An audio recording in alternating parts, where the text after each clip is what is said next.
think that the sport of boxing has no more I's left to dot. We get Saturday's Mayweather-Ortiz debacle in Vegas. I mean, you just can't make this stuff up. And there's plenty of blame to go around here, starting with Ortiz. Number one, that headbutt was even dirtier than Mayweather cold-cocking him while he was attempting to hug it out with May. A smack of a guy who knew that he was totally outclassed, got frustrated, and just snapped. And while Mayweather did not exactly class the joint up by icing a guy that he knew wasn't paying attention, that's also on Ortiz. It's the first thing you learn as a fighter and the last thing the referee tells you before the fight. Protect yourself at all times, and Ortiz didn't. Mayweather had been there before. Ortiz hadn't, and it showed. You want to apologize? Fine. Touch gloves, resume fighting. But what was he doing hugging and kissing on Floyd? Weird, bizarre, and it got him knocked out. Ortiz claims that it wasn't a fair fight and his camp wants a rematch. Classy and clean?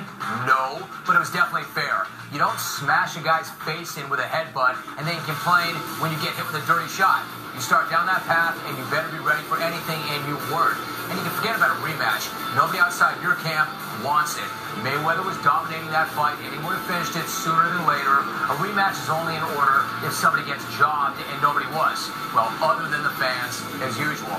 Mayweather, meanwhile, not only wasn't apologizing for how he won, he actually thought it was good for business. As long as you're looking at him and talking about him, he's happy. Quote, "Hey man, I'm good. Controversy is okay. Nothing wrong with some controversy to get people talking. It's all good." Yeah, it's all good. For you. Now go ask the million plus that dropped Crazy Jack for that pay-per-view if they think it's all good, because I'm guessing a good chunk of them don't.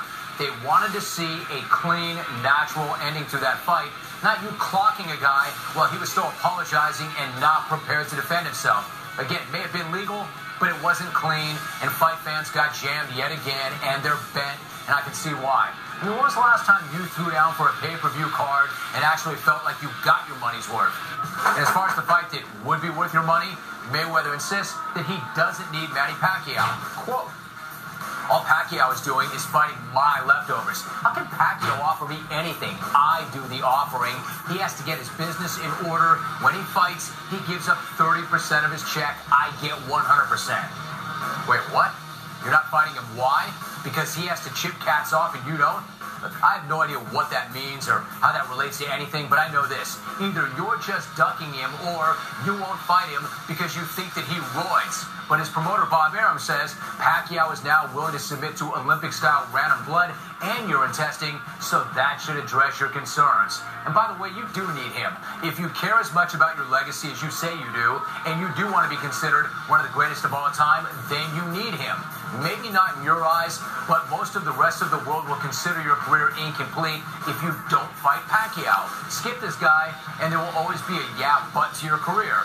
Get used to those questions because you'll hear them almost every single day for the rest of your life.